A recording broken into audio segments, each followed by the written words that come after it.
Today we have another episode of Minute Science with Landon and Papa. We have here our laboratory consisting of an arcade system, and of course every laboratory needs its own Hormel chili with no beans. What can that have to do with science? Stay tuned and you will find out in a moment. So Landon, what is today's experiment all about? Lind's Law. Lind's Law, interesting. And kind of what is Lind's Law? Reverse magnetic fields. Pretty good, pretty good. And what do you have in your hands? One's a magnet and one's not a magnet.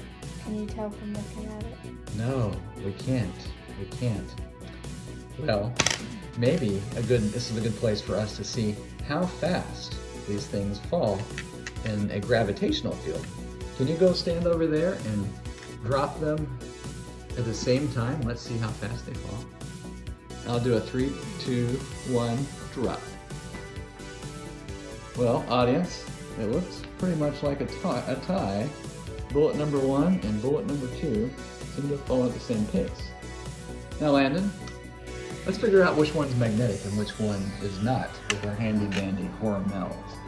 Steel-based, or should I say iron-based, metal can. This one is not magnetic. Okay, set that aside and let's remember that one's not magnetic. Go ahead and do the same thing with your other one. We hope it sticks. Give me the side. Oh, that'll work too. All right. Pull that puppy off. All right, set that to the side. That's a good magnet. What's that magnet made of? Neobidium. Neobidium. That's a mouthful. All All right, let's take a look at our rod. What I want you to do now with our copper little rod is drop the non-magnetic one through it.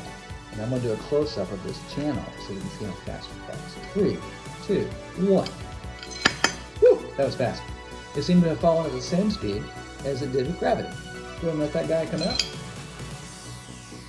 Okay, let's do the same thing with a magnetic one. And ladies and gentlemen, these things weigh the same.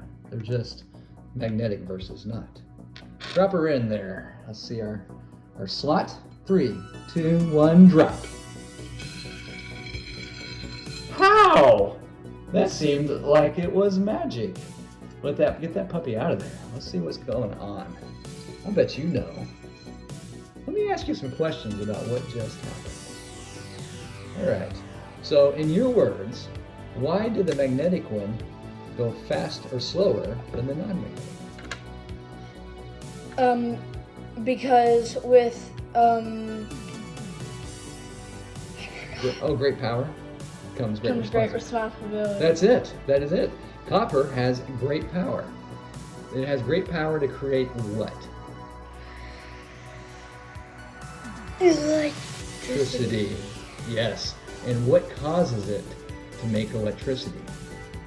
Because copper has a free electron that turns into electricity. Because it's activated by the magnetic field. The magnetic field. And that free electron creates something called what kind of currents?